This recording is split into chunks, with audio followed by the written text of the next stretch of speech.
မိမလေးတယောက်ယူထားပါတယ်ကွာမကြီးရောရောက်ဖယူထားတဲ့လင်ရောတဆွေလုံးတစ်မျိုးလုံးတင်ကျွေးထားတာ ကျမတို့နေယူတာဖြစ်တယ်နေယူတာဖြစ်လားမယ်ကျမနေယူတာဖြစ်လား မင်းတို့တမိသားစုံစင်း မစင်းနိုင်ဘူးလင်းပစ္စည်းမရပိုက်ရှင်ရလဲကြောက်အိမ်မယ်ရှင်ပစံလဲကြောက်ပစံမယ်ကြောက်ပစံလဲကြောက်ပစံမယ်ဘာဖြစ်လဲ မောင်ကိုကျေးဇူးတင်ပါတယ်မြန်ပြလိုက်မောင်ကျေးဇူးတင်ပါတယ်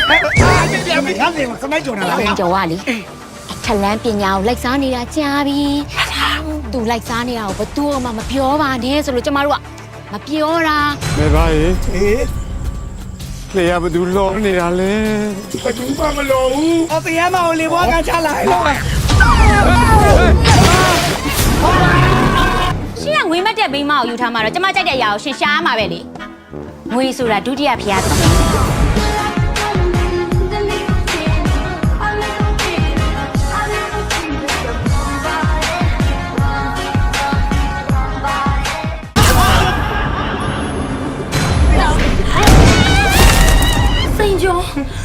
စိန်ကျော်နေလူမားနေပြီ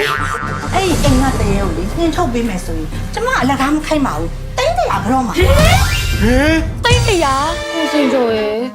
ကျမတို့စီကိုဒုက္ခရောက်နေရဲ့သူကအာကိုတရှိနဲ့လာရှာတာလေ အမေကအဲ့လိုမလုပ်နဲ့ အဲ့ဒါကိုကျမတို့ကဘလို့စိတ်နှလုံးသားနဲ့ဥပြုတ်ခါပြူရမှာလဲ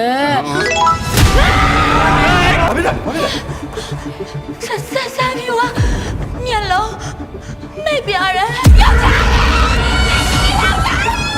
你养家生就ဒီညငါနဲ့အတူတူအိတ်မယ်လို့အဲ့ဒါသွားပြောပေးပါလားလို့ အမရန်လုံပါပြီဘလဲအဲ့ဒါကြောင့်မဲခမျက်နှာလေးလွယ်လိုက်တာနဲ့နှစ်ယောက်သားပူကပ်ပြီးပြစ်စစ်တာကိုပြစ်နေတော့လား မုန်းတော့ပါပဲ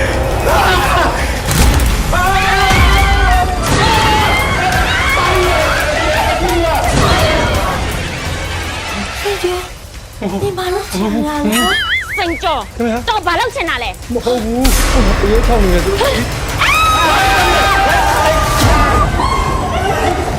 ခလေးတွေဘာဖြစ်လဲ